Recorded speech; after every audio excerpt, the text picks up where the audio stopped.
Yo, yo, yo, it is your boy, High Five Vega.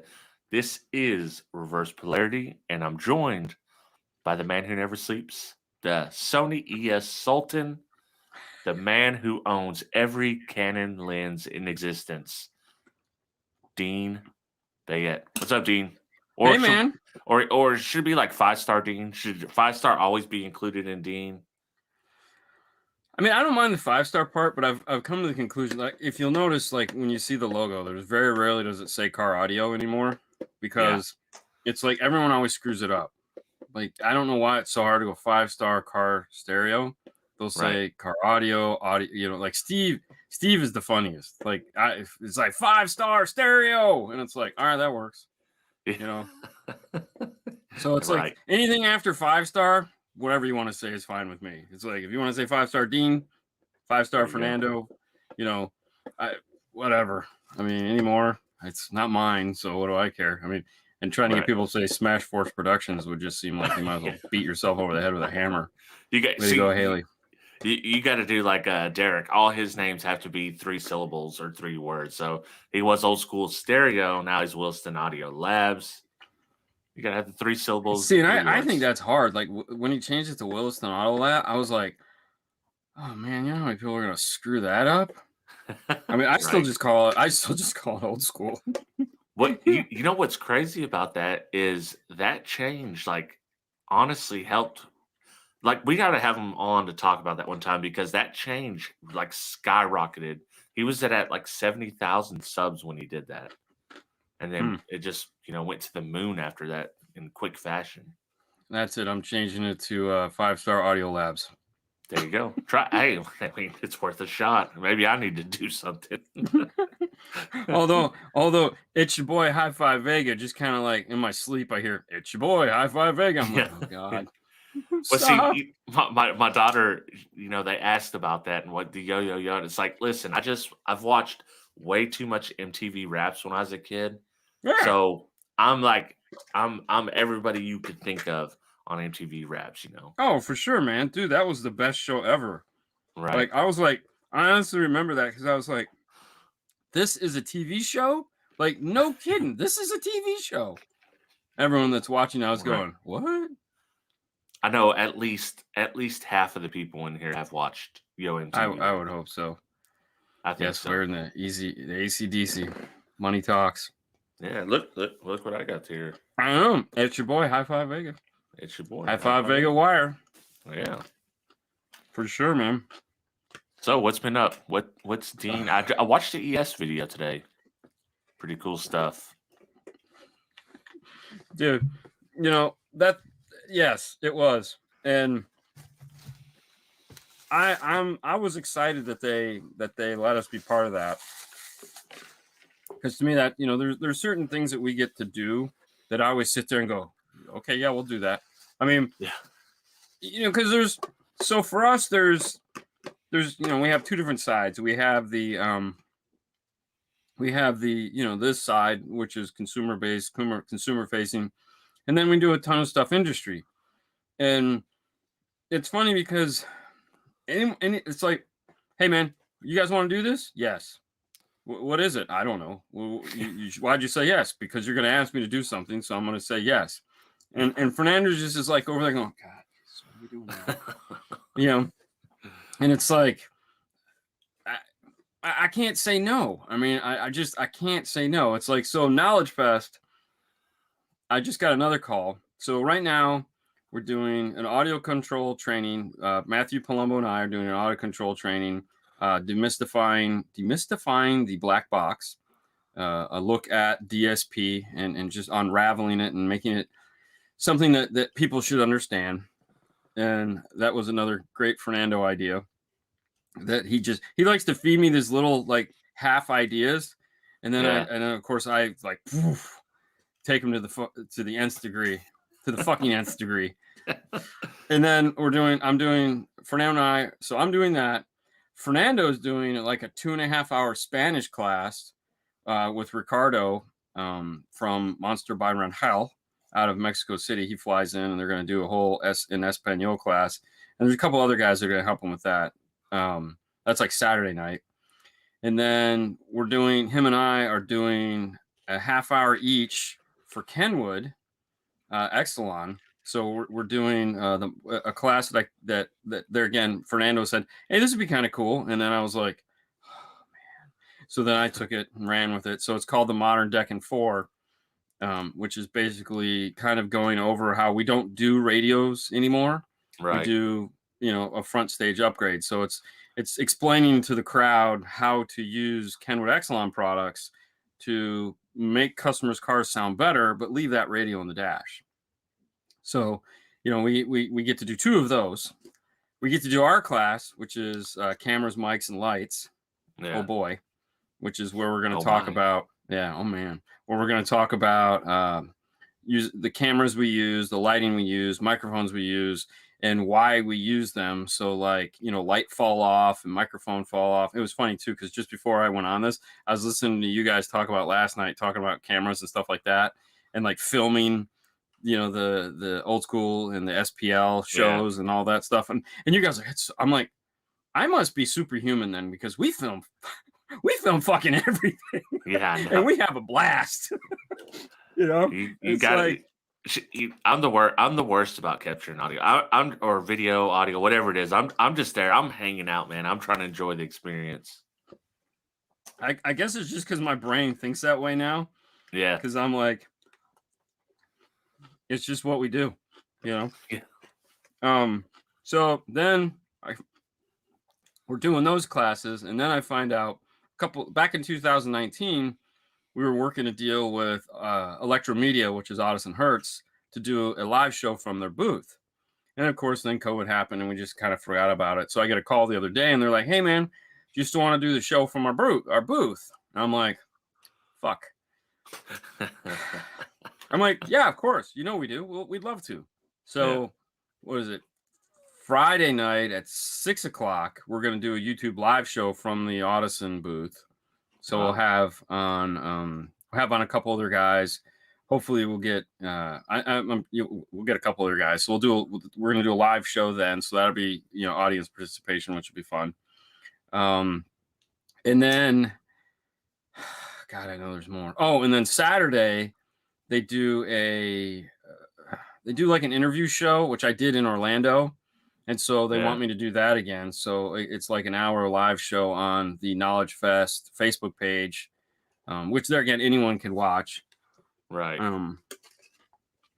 So I'll interview some industry people. I have no idea who or what, and I don't find out until they're sitting in the chair next to me, which is fabulous. Yeah. So no prep time at all. No, that's what you do live. You don't need no prep time. Oh, 100%. And of course the cars. There's going to be a bunch of cars there that we're gonna have early access to that we have to go film. And then all the other assignments that we have that we want to do, and it's like, yeah, you didn't mention anything you were doing for 5-Star Car Stereo yet. Oh yeah, that's true. Yeah. So there's all of that. So we want to film. One of the things that we've always wanted to film when we go to one of these, but we've just been so busy filming everything else, is show how busy we are filming everything else. So just kind of like we've done like, hey, this is Knowledge Fest. These are the things that happen here. And like on the last one we did, I did like a way too long monologue trying to explain what Knowledge Fest was for the people that were new, that didn't know anything about it, before we got to the cool stuff. So this time we want to film screw it. This is how we do Knowledge Fest video. Like, this is what time it is. This is when we get up. This is what we're getting ready to do. And that, they're getting along with 10 other things, but that's just one of those things that we've been wanting to film, because people always ask us, hey, what's it like to do Knowledge Fest? It's like, don't ask us. We're not your guys. Like, we've never done a Knowledge Fest like that everyone else has done. Even the first one we went to, it's like we filmed the whole freaking thing and did all this stuff. And it's like, it's just, we're nuts. Yeah. See, I'm just gonna be there enjoying it. And I'm announcing this now. I'm doing a class, but Knowledge Fest doesn't know about it. It's in the parking lot. How to be an idiot on the internet on Facebook and YouTube. So there, I expect full attendance. I can tell you right now, you don't want to do anything in that parking lot because it is goddamn hot. They keep the hall at like 50. Oh yeah. Oh, it's 100% Big Guy approved. There you go, man. It's everyone else that's in there going, Jesus Christ, man. Yeah. Can I get a jacket? That's what you gotta get. Now, let me sidejack us here for a little bit. So, okay, go ahead. I was scrolling through Facebook and I see a post that says, I support, what is it? I support mandatory vacations. Okay. But when you're scrolling through Facebook, in a glance, it looks like vaccinations. So I was like, oh, this is funny. They got me, they got me. So I chuckled. Yeah. I was like, I was feeling a little trollish. I'm putting this on my page. You would not believe the amount of people I got with that. I mean, there was freaking outrage across the board. So I got probably at least 20 people. I would say 10 to 15 deleted their comments after they reread the post. So yeah, it was a good time. Sometimes awesome. The troll's fun. I feel it's the best. I mean, there's no question about it. I mean, and I suck at it. I'm the worst. I mean, I know I get to have fun with you guys, but man, I'm the worst at it. Because I always go, I don't want to be a total dick. No. Selling high five. Yeah, he'll be selling high five. Yeah, big 3 kits out of his trunk. Yeah. That I can believe. But the thing is everyone there will be like, who's this guy? I don't want to buy his shit. I can make that on my own. I'll have it in my jacket. I have it in my jacket, though. Yeah. Raincoat. What you need? I got it. What you need? You want wear it on your neck? You want the flame retardant tech flex? Dude, let me tell you what. When we were in California, this pretentious prick, one of these goes, hey man, here, picks up this RC and puts it around Fernando's neck. How's that feel? And Fernando is a great sport at most things. Like he's like, I'll do it, but I don't really want to. And then other times he's like, fuck you, I'm out. And this guy put this thing on his neck, and I just saw out of the corner of my eye the look on his face. I was like, oh, there it is. And he's like, yeah. And he goes, well, how does it feel to have a $5,000 RC around my neck, your neck? And he goes, do I get to keep it? I mean, you put it around my neck, I get to keep it, right? He goes, like, oh, no. And he goes, well, then you should probably take it off. And I'm over there going, here we go. Hey, he's my bouncer. Don't fuck with Fernando.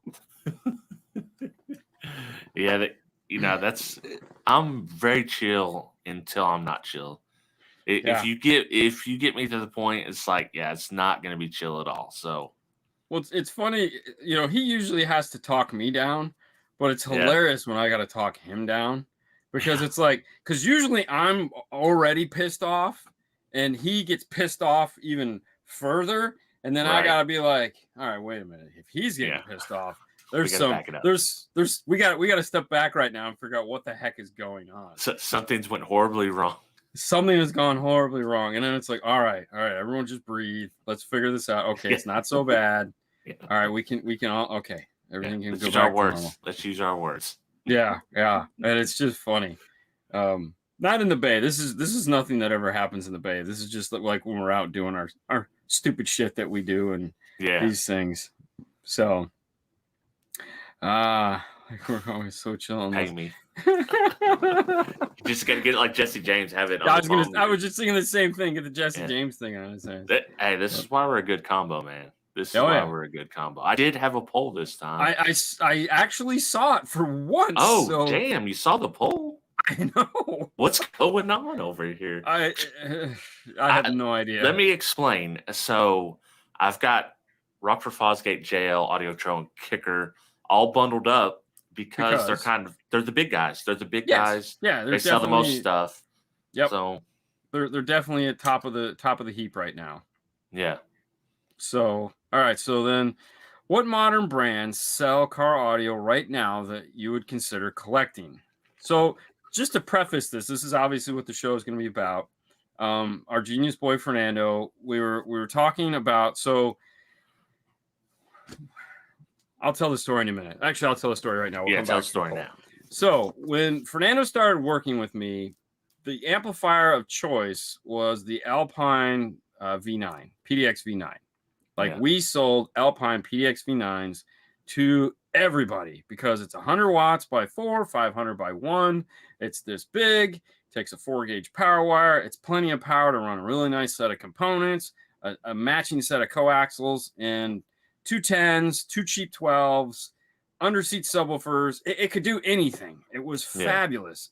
And so it became the benchmark 5-channel amplifier for us. And we even still call it like this was the best of the best 5-channel amplifier. Price, performance, value, installability, everything about it was just, it was a great amplifier. It could run at 4 ohms. It could run at 2 ohms. It still put out 110 watts. It didn't matter. Had constant power.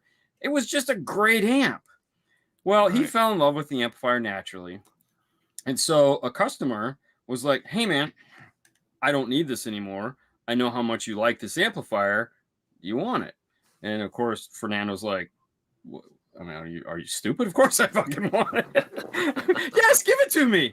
So if you've ever noticed when we pan through the room, there's a PDX V9 sitting on top of his workstation, and that's the amplifier, and that's his amplifier. He collects, and it has that meaning to him. That was the first amplifier. I mean, he's owned stuff before he worked there. Like he's had JL and he's had other things, and he sold them all to money and stuff like that. But that's like his first real collected amplifier. Like this is the one that he wanted for his collection. It has meaning to him.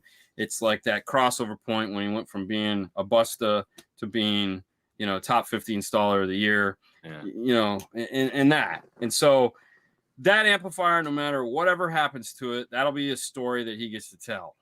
So we were talking about that, and naturally, there again comes the ideas, and I just run with them. I immediately texted you and said, hey, let's talk about this, because I don't know. I didn't really have an answer on this. So back to the poll. Yeah, and let's get it up here again. What am I doing here? All right. So, a lot of our best topics come from Nando. So he's got some gold up in that noggin, man. Oh, dude, he does. I mean, dude, he's the best partner ever. I mean, that's why I pay him. He gets a check from Smash Force Productions the 1st and the 15th, man. The 1st and the 15th. I think I might still have his paycheck in my backpack. Oh, it's fine. Crap. He doesn't need it. No, well, normally he asks for it, but I think it might still be in my backpack from this week.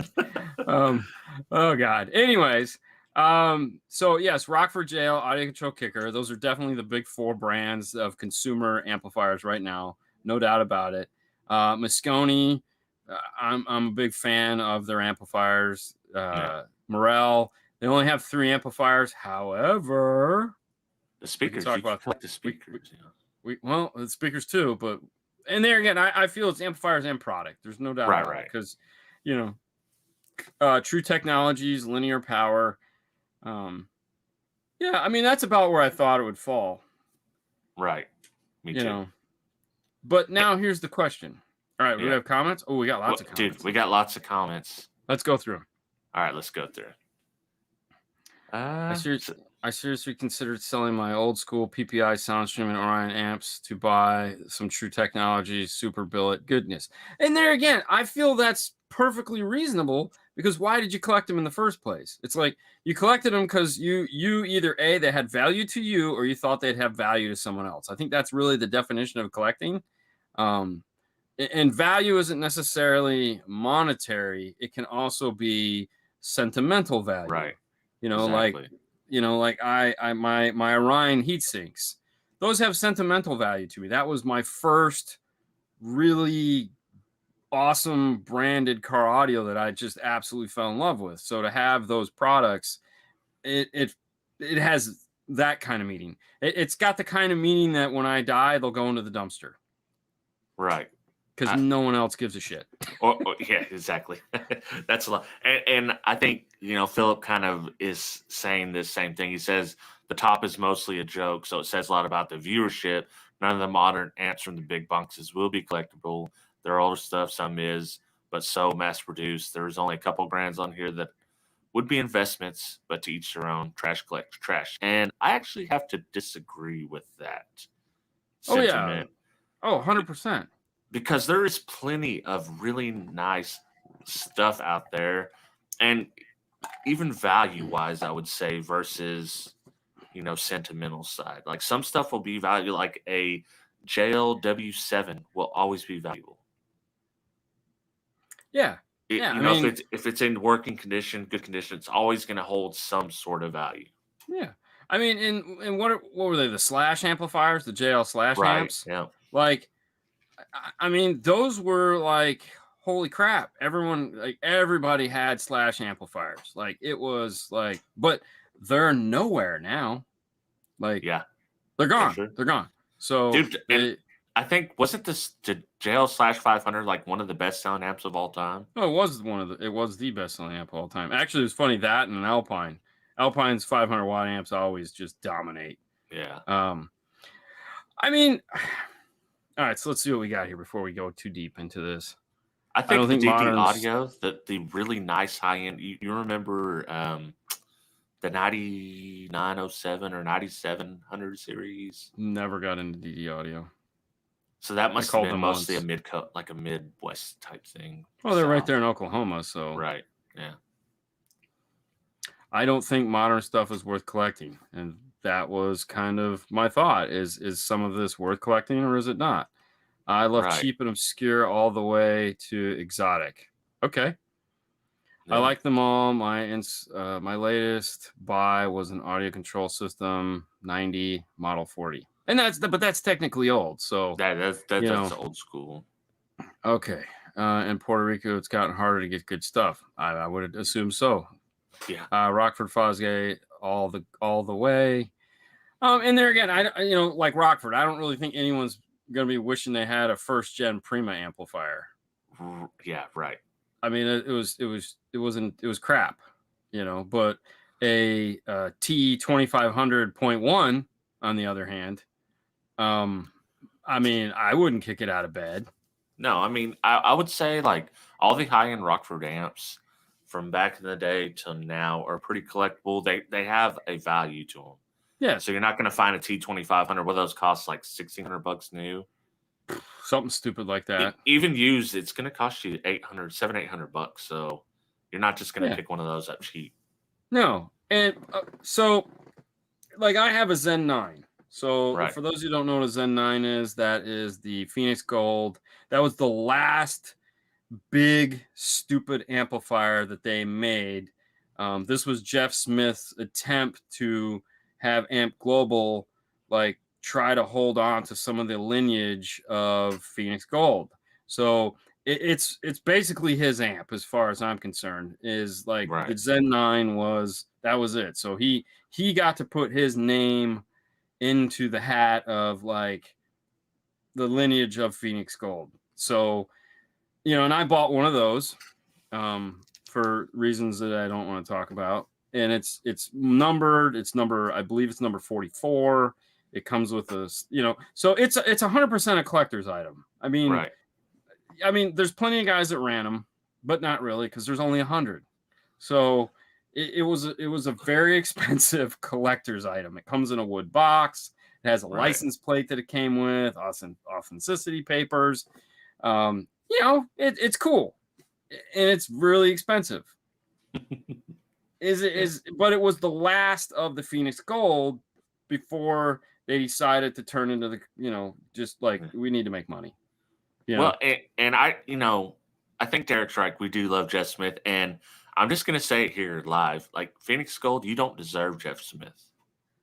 Well, that's all right. They already kicked him out, so it doesn't matter. Oh, there we go. They didn't deserve him anyway. So yeah, they don't want anything he's got to say. Right. Well, I mean, their loss. Pretty much. 100%. Oh yeah, there's no question about it. Yeah. I got 3 kicker IQs, new in box. Okay, so and that's the other thing. Like I have my personal Q Class 1005, which like, okay, now here's the problem. This is the other thought I had. Is it's a Q Class 1005. yes, as a standard amplifier, it'll work fine, but it's a Windows-based DSP amplifier Yeah. that the software is only going to go so far before it's not going to be functional anymore. So if I keep this amplifier forever and ever and ever, do I need to also keep a shitty Windows laptop that has that software on it so that I can then Yeah. use it one day? Or is it just going to be a collectible in the sense that this is what it was capable of doing at one point, and because the software doesn't exist anymore, it'll never do that?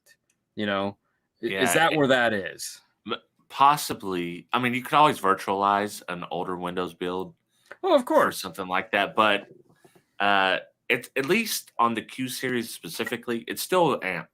So whether you can use the DSP features or not, you can still use it as it's like buying a smart TV. It's got these features, but you don't have to use it. You can plug an Apple TV into Oh it yeah, if you want to. it'll still always be a 5-channel amplifier. But like for me, what made that amplifier special was that once we finally got a hold of it and knew what it was and started talking about it, it caused that amplifier's sales to skyrocket, so much so that they sold out of them way before they were Yeah. like planning to.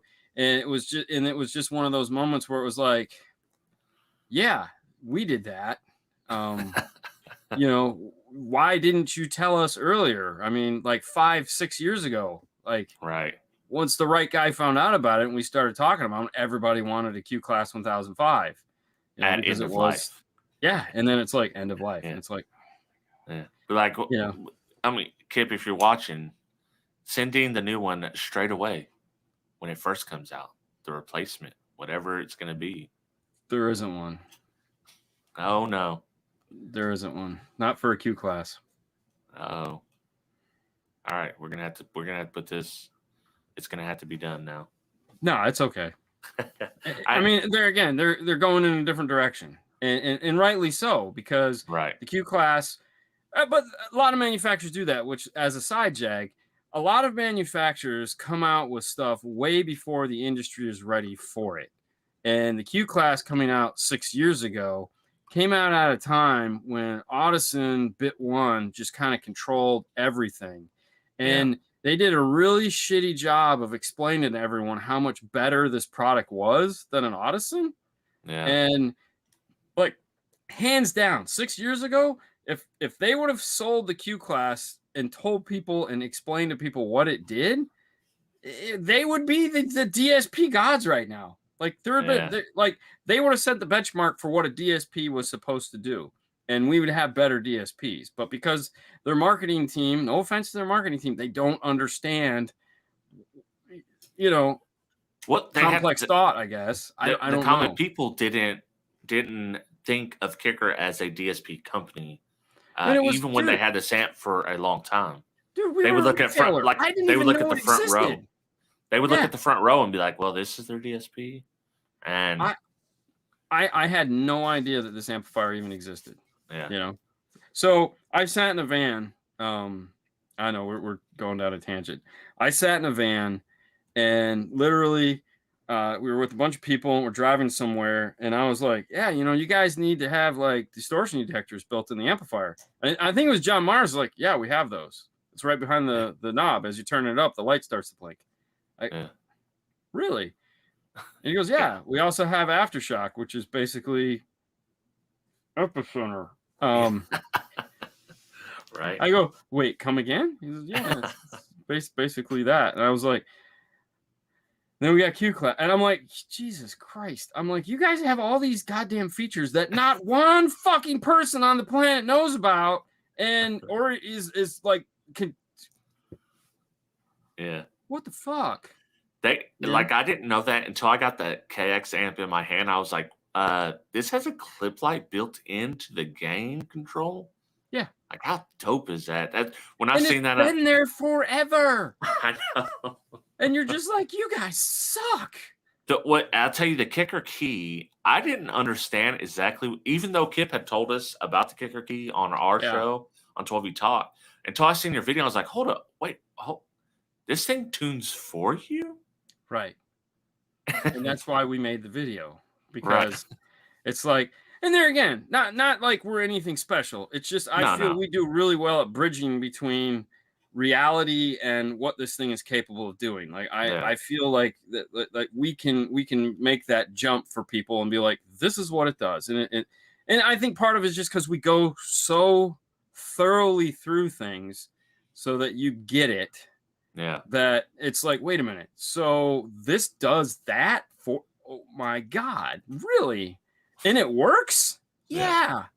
My favorite shot is the Dean overhead, like, because you know shit's getting serious. Like, Dean's fixing to explain something to you when you get the overhead shot in the Dean hands.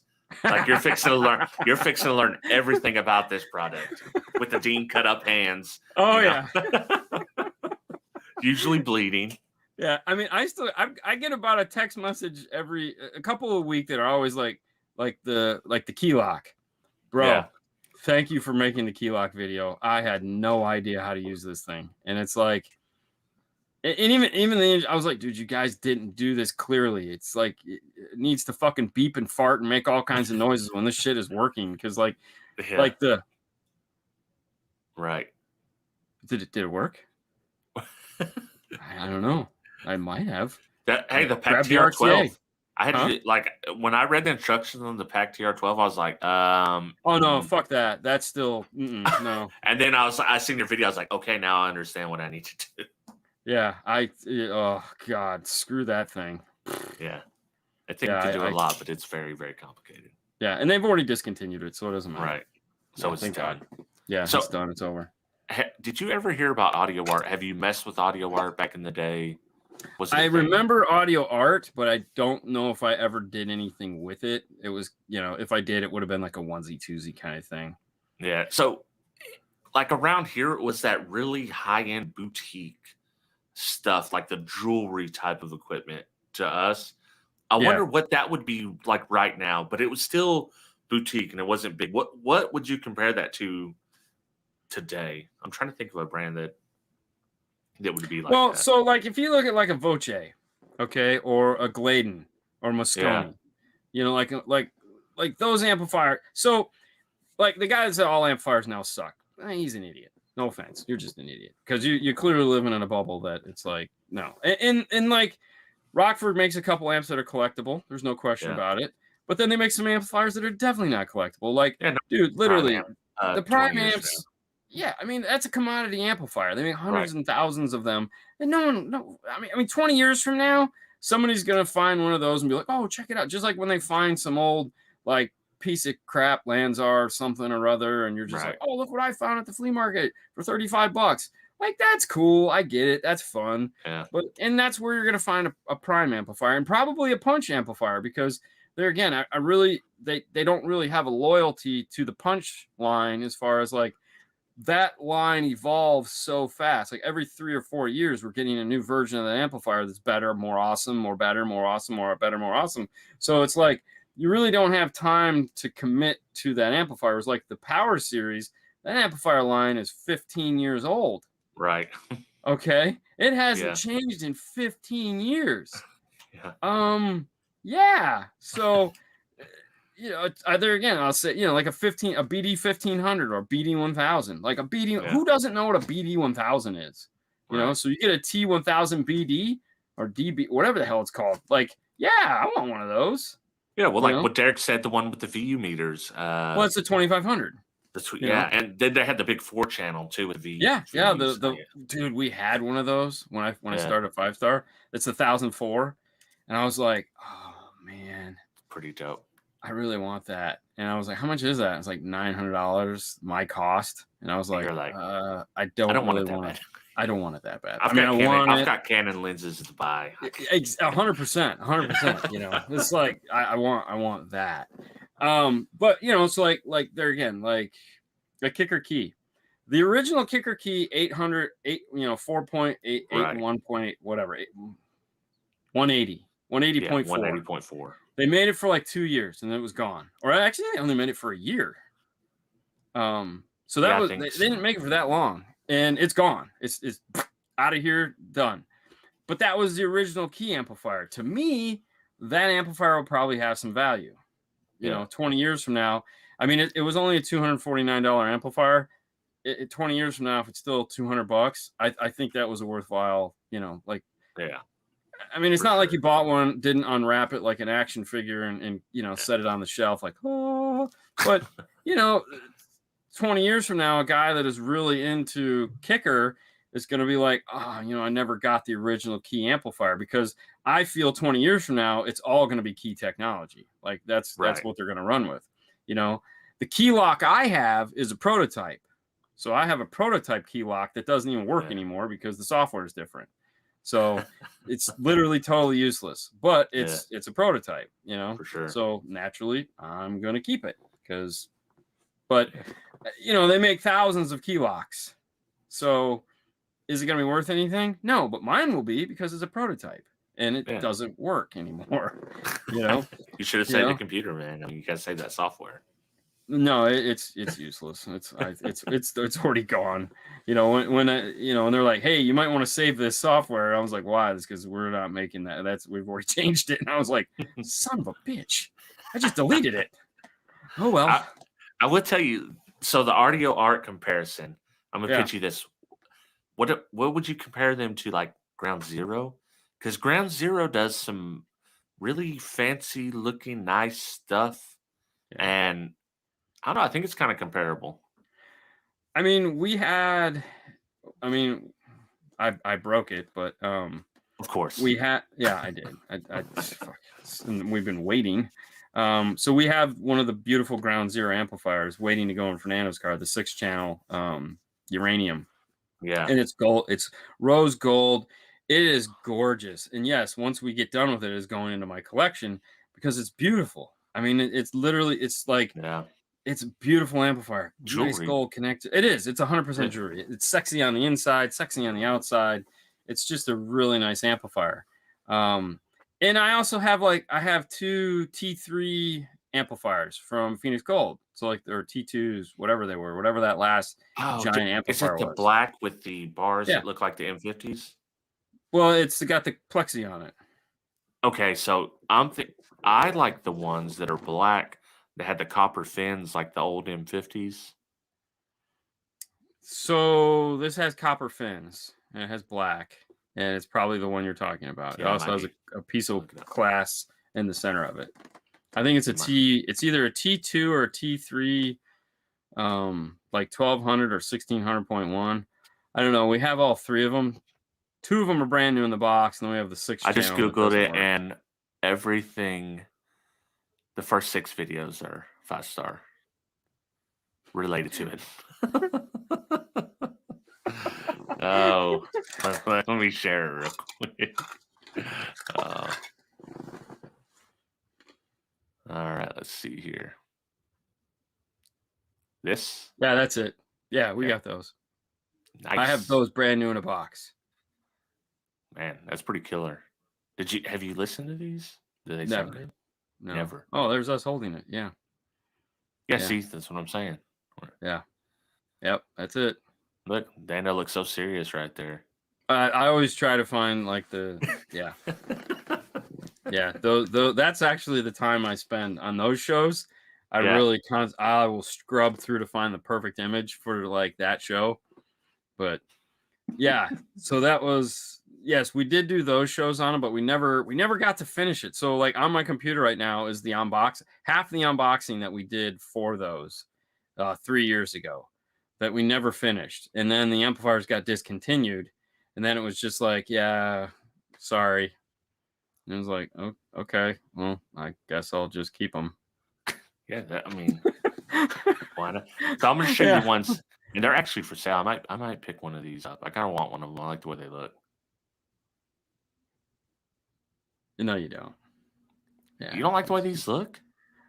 We had them. No. It looks like an M50. Yeah. Yeah, it's got the shitty terminals that you don't like. I know it does. I can tell from this small little picture that those terminals suck. Yeah. So that's the SX. So the new one, the new stuff is the GX. And the GX it's a nice amplifier. It doesn't look anything like anything Phoenix Gold has ever done before. It's the current company designed those amplifiers. So the new people that are basically the new people in charge of Phoenix Gold at Amp are the, is who's designed these, and they've done what they've done, and it's like whatever. Stereo integrity equals audio art. Oh yeah, stereo integrity makes some really nice looking stuff too. I like their stuff, but there again, is it going to be collectible? Because how many people even know what stereo integrity is? So that's the other thing. When you look at something that's collectible, there has to be a market for it. I mean, other than sentimental and personal value, there has to be a market for it, in the sense like, why am I keeping this thing? I mean, if I'm just keeping this thing because this was like the first, like I have a Sherwood 280, okay, Right. piece of crap, totally worthless. I've had it on here before.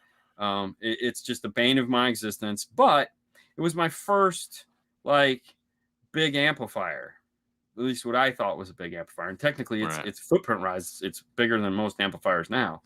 I got that Sound Digital, the little tiny micro Sound Digital with the clear heatsink.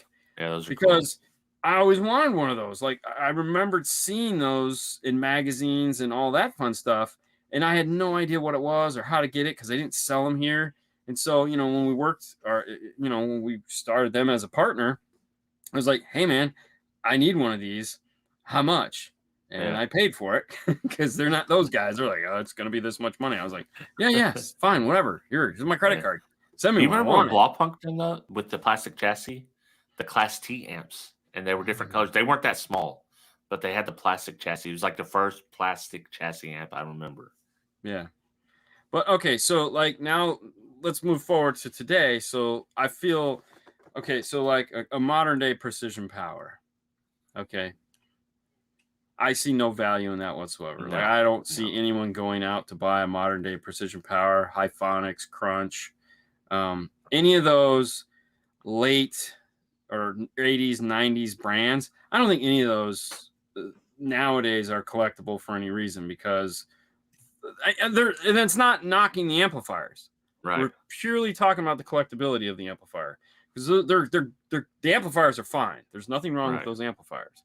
Will the JP amplifier be worth anything? 20 years from now, will we all be going, dude, you get a JP down for sound, red, whatever, 3K or whatever size they come in? Will that be worth, collecting? Because that's like his first amplifier, and either A, he's gone out of business, doesn't exist anymore, or he's so huge, he's the he's the 2040 equivalent of Rockford Fosgate. Like he doesn't even work there anymore. He's long since retired, but Down for Sound is now this whole thing that he sold and cashed out and made a bunch of money. Well, and that determines the collectability. It's one way, no. The other way, yeah, it probably is collectible. Yeah. So do you kind of take that chance, or is it just is it one of those things that it's like you just buy it to have it because you're a collector, and it's like it reminds you of a US amplifier, that nice red heatsink or that blue or gold heatsink that you're just like, oh man, I'm not going to go try to dig out a US amplifier. It's something I want to put in my car, but this looks a lot like it. It's got that nostalgic feel for it. So you buy it, you use it for a couple years, and then you put it back in the box, you put it on your shelf, and you move on to the new hotness. I'll tell you what, Mr. Aaron hit the #1 collectible amp, I would say right now. Not the cheap ones, but the big Diamore amps. Definitely. Oh, yeah. But I mean, that's a $10,000 amplifier. Right. Right. I mean, Jesus. Okay. He's not the only guy that has expensive amplifiers, guys. Yeah. There's you can get into the Audison Thesis amplifiers that are literally hand built in Italy. Yeah. 100% hand built in Italy. I like how you said it the first time. It's kind of like the guy from Fragile, what, the Christmas Story? Yeah. Yeah. Yeah. Like I think they make like something like 3 a week. I mean, it's like, that's it, and there's one guy, and he just sits there, and he's got all of the heat sinks, and they just slowly work through them. They're $10,000 a piece. And it's like, wow, sorry guys, I'm at the Taco Bell. This is the most reverse polarity comment I've seen tonight. Yeah. Yeah. Dude, you went to Taco Bell. Yeah. I mean, bad things are fixing to happen. You're not going to be able to finish. What did you expect? Exactly. And now they tape it shut, so you can't even see what's in there without breaking the seal. So here's what you do when you go to Taco Bell. It's real simple. They have 2 things on the menu: tacos and burritos. If you go sideways from any of that other crap, you're on your own. Like even a Mexican pizza, you're not getting them. You're getting slop in a tray. And those are gone now too. Are They're they? done for. They're done. Yeah. That was all Sue ever got there. I get a bean burrito. Yeah. And chicken tacos. Have you tried the nacho fries? I will vouch for the nacho fries. Nacho fries are good. It's just fries and chicken sauce. I mean, how's that bad? But to me, if you're going to Taco Bell, you're just getting the basics, and you'll never be disappointed. Are you a crunchy or soft taco guy? I like crunchy. Me too, because they use flour tortillas. If they use corn tortillas, I'd be a soft taco guy. I take them one step disgustingly further. I'll get a way too many tacos so that I have to put them in the refrigerator and save them for later. No. And then I eat them. No, I like to eat them cold. No, thank yeah. you. Yeah. Like when it's all, you got the orange, white stuff. Fire sauce all over the top of them and eat them cold. I could go for the fire sauce, but we're definitely heating them dudes up. No, because they're disgusting heated. I would much rather just eat it cold with fire sauce dripped all over it. Actually, it's funny. So the ultimate side, Jag, since we're talking about Taco Bell here, and I'm sure they still sell another or have it another Verde. They used to have Verde sauce, the green Verde sauce. Mm-hmm. None of our Taco Bells have it anymore. So I was kind of bummed. But then they started selling it in the supermarket, and then they stopped selling it in the supermarket. So I went on to Amazon and bought a 12-pack of Verde sauce. And it came shipped from Walmart. I was like, yes. So, dude, like, because the Taco Bell bottle sauce. So it's like, when we're having taco night, Haley and I will go through a whole bottle of Verde sauce. Like, it's like chunk down it, gone. Soldier. This reminds me of the Rick and Morty Szechuan sauce episode.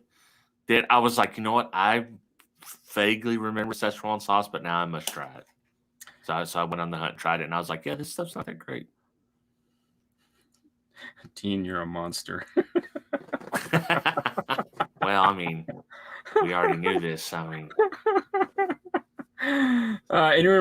any recommendation for the most efficient 6.5, 6 3/4 coaxial speaker for use with Kenwood head unit, power only? Amp is out of the question.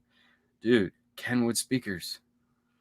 Kenwood excellent speakers. The 7-inch or what? Are they 6 3/4? Yeah. It's 7-inch.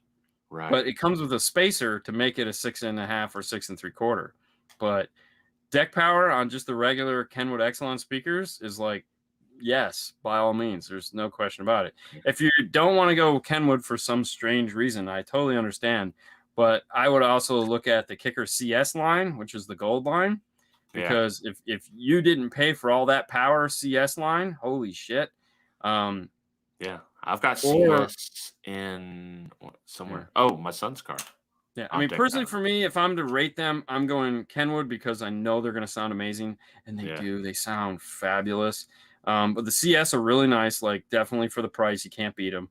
And then in that same, the Prime and the CS, man, they know that's where the value's at, and that's also the gateway drug, so they have to sound good. And that's what a lot of people don't understand. It's like, oh, the cheap stuff sucks. No, guys, the cheap stuff doesn't suck, and it doesn't suck for a reason, because when you buy a set of $59 speakers, you expect it to suck, all right? Right. But you listen to it and you go, oh, these don't sound half bad for $59.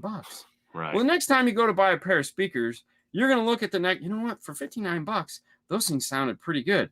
The next setup is only like $150. Right. I got more money. I'm going to buy the $150 ones. They're going to sound even better. And they do. So, it worked. If the first ones suck, you're never going to go past that. So they all have to be good. Don't get me wrong. Some people make sucky speakers, Pioneer, but it's okay.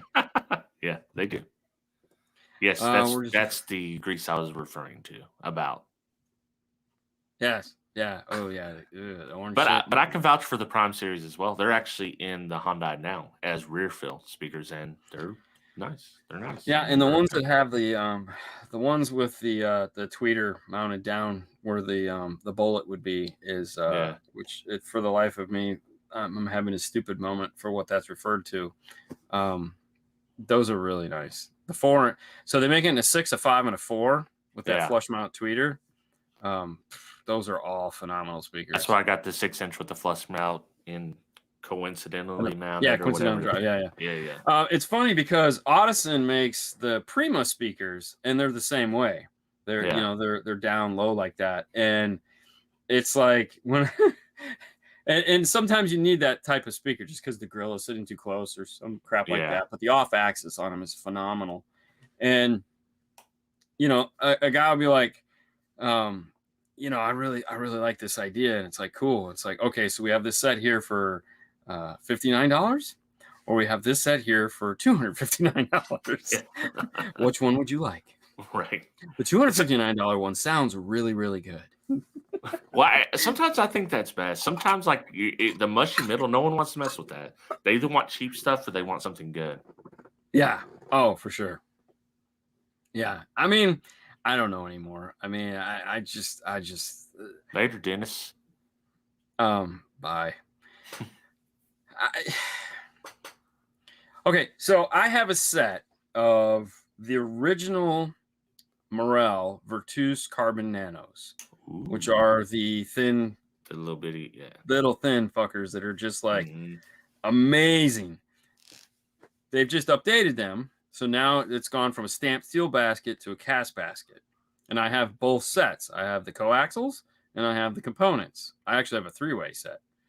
And I look at those and I'm like, these are benchmark speakers. Like there has Right. never been a speaker that I have seen. I'll preface it like that because I know there's stuff out there that I have not seen that are this thick that there's only a dB worth of difference between the full deep driver and the shallow one that is paper thin. Yeah. Like the difference in sound is almost like non-existent. And so it's like I want to keep them forever, but I also want to put them in something because I don't want them to not get played, So Yeah. it's like I'd love to build an array and put them in the array and just have some fun with them. But it's tough. You need two It's like, sets. Like when you're the kid with the toys, you got the one toy you can open, the one toy you cannot open. right. But That's they're when you- speakers, so it's like you have to keep rotating them. Yeah. So Yeah, you do exactly. because Right. they'll start to sag. So it's like Yep. you have to flip them over, you have to turn them on their side. So like every couple of years you have to turn them, or the spider will collapse from the humidity and all that other fun stuff. So when did those come out then? You mean when do they come out for consumer sales for No, people the to buy? originals. The originals. Well, there again, that would be because Morel actually had them, but they Yeah. didn't know because Morel's a speaker manufacturer. Yeah. They make their own stuff, and they make stuff for a lot of other manufacturers outside of what they sell to consumers. So they actually made that for something else. It had nothing to do with car audio for somebody Yeah. else. And when the car audio guys saw it, they're like, hey, whoa, what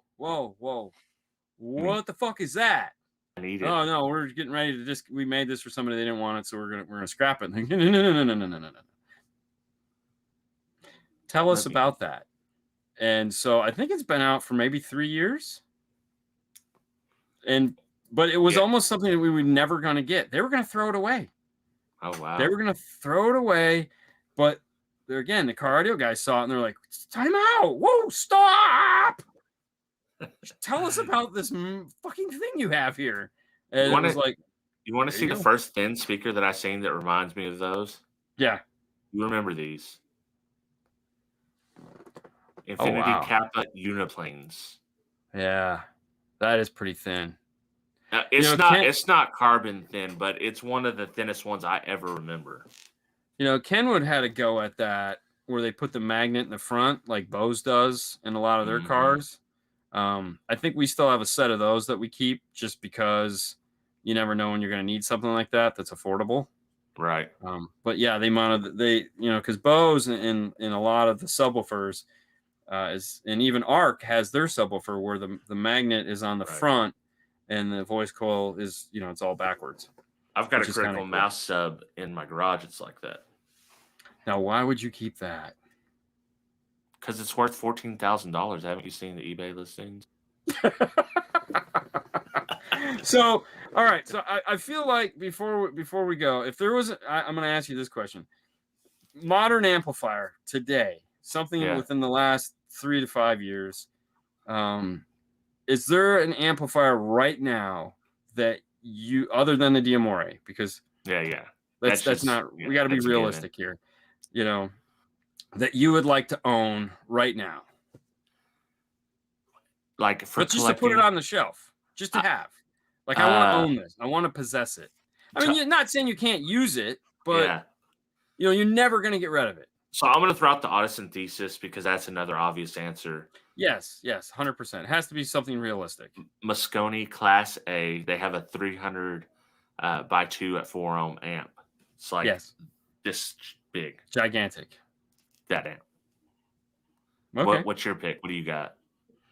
I'm not far off from that. I want a set of the Moscones. Yeah. The black and the white ones with the black, not the new ones. I'm the Moscone Pros don't do anything for me. No, me neither. The classic Moscone big amplifiers, I would love a set of those. I had an AS104. I shouldn't have got rid of it, but I mean, don't get me wrong. I like the Pros. Right. I like that big red fan that they have, and I think it's very classic looking. It's very clean. It's very simple. The other amplifiers that I want are the reference series sound, the German stuff, Ground Zero. Oh yeah, Ground Zero. Yeah. Yeah, those. To me, those have always been something that's just like, oh man, I really want those. But we do have a new Morel amp coming. Oh, I've never used a Morel amp ever. I've never heard a Morel amp. Best value in amplifier is the 3 amplifiers they have, because they have a 4-channel that's an AB 70 by 4. Yeah. It's kind of small. They have a monoblock 5-channel Class D, and then they combine the two to make a 5-channel ABD. So it's AB for your highs, D for your sub, and it's reasonable as shit. Like, it's so cost effective. It's not even funny. It's one of my, like, if someone asks, hey, I want a really nice 5-channel, go buy the Morel. Like, you're not going to go wrong. If you're one of those guys that's like, oh, it's got to be an AB, you got a Morel. There's like a Morel, or there's a Morel, and it's I want to say it's under like $300. I mean, what about the Focal amps? Have you used those? Yeah. Okay, so there's my answer.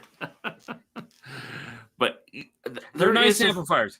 It's not anything I want to collect. Right, exactly. They make their 6 5-channel that they make. That is like freaking awesome, because it's a 6-channel, but 5 and 6 can be bridged to 2 ohm mono. Yeah. So you get a real like ton of power. So as a 5-channel, it's awesome, and as a 6-channel, it's awesome. So like usability wise and sound quality, cool. I think Fernando just posted a picture of the system we did with the Helix DSP and the Focal amplifiers. Sounded great. Love that amplifier. Like, I just don't want to own it. Well, I think they kind of even Morel sits in that spot where Kicker did when Orion and Rock Fosgate were king. Yeah. Because once I experienced it, I was like, yo, this XX100 amp is a beast, or the ZR1000. But before then, I was like, I mean, why am I going to get a Kicker amp? There's Orion and there's Rock Fosgate. Right. Why would I even consider this? Or I'm going to just buy something cheap, that does a lot of power. And there's so many out there to choose from now.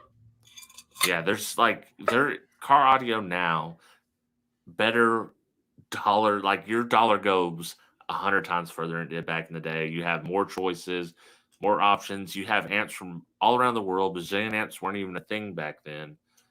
We didn't know about getting 3,000 for 200. I think your dollar gets you more, but not more necessarily in the way that you want it. Like, I mean, don't get me wrong. If you buy a 1,000-watt amplifier right now, and you're saying you're comparing it to an 80s, 90s 1,000-watt amplifier, oh god, yes, it's so much better. It's so much better. But it's not the same. It's just not. The problem is sometimes you're getting that same design from 1980 in a new way. It's just much cheaper because it's been made since 1980. Correct. So, and that's why. Yeah. What are you gonna do? Oh my gosh, that's the show. Can you believe it? Wow. Ooh, dude, I think we'll have to come back to this topic again, because I think this is something that can just kind of be hammered at many, many times from different angles. So keep that in the back of your head, guys. We'll come back to this in a couple months and see where we're at on thinking about it. See what you guys think about it. That's my thought, anyways. Yeah, What do you got coming up? You got? You're going out of town, so I'm going out of town, and then next week I will be out of town for the Sundown show. So no reverse polarity or a side jag next week, unless you want to do side jag solo. No, I'm fine. I trust me. My schedule's so thick right now. I'm okay. Right. I'm okay. So next week, no shows. No shows. Yep. No shows at all. No 12E talk either. So I know. Yeah. Well, okay. We won't be lacking in shows. So yeah. Tomorrow, obviously, we have the news at 9 o'clock in the morning, which I have no idea what we're going to talk about because I never do until after we're done with this. I go and find all the news. But tomorrow night at 6:30, we're going to have the guys from German Maestro on YouTube. So at the five star Car Stereo Network, we'll have a couple of the guys on the new rep firm that is the handling German Maestro for the whole United States, actually from North America, because they're doing Mexico and all those other places too. So the whole North America guy for German Maestro will be in. They're going to answer all the questions that we have about it. We're still doing a Saturday show, so no worries there. And then not next week, but I think the week after, Tuesday night, we're going to have Carlos from Kicker on. But don't worry, all you guys that are like, oh, but Kicker's on Tuesday. We're going to come on at 6:30. We'll be done by 7:30. So you have plenty of time to get ready for the Kicker show with Kip. So it's 2 nights, 2 shows, 1 night, Kicker back to back. Well, I mean, the real G's already know that you end before the Kicker live stream anyways. Yes. They should already know this. I know. If they don't, then, man, come on. Come on, guy. I keep telling Bill they need to pull the commercials. I'm so over the commercials. I think everyone knows now. That they were very cool at first, but then, they suck now. We need new ones. Or we need to just stop. Just stop and let Kip talk for an extra 10 minutes. You know, say hi, do shout outs. It's easy for him to do. But so we have that coming up on Tuesday, a week from, we have that coming up on a Tuesday. And then that same Saturday, we have Seth Hostetter from JVC Kenwood coming on for just a Q&A show. So just a straight up, we have no agenda. We have no products to pimp. We have, because we've promised to do like a Kenwood show or, Kenwood JVC show where we just answer questions that people have about those products or whatever. Right. And we've just never had time to do it. Fernando's going out of town. So I called him up and I was like, hey, man, you want to co-host? And he's like, you know it. So German Maestro, Kicker, Kenwood, and JVC. Yep. And then we got an announcement.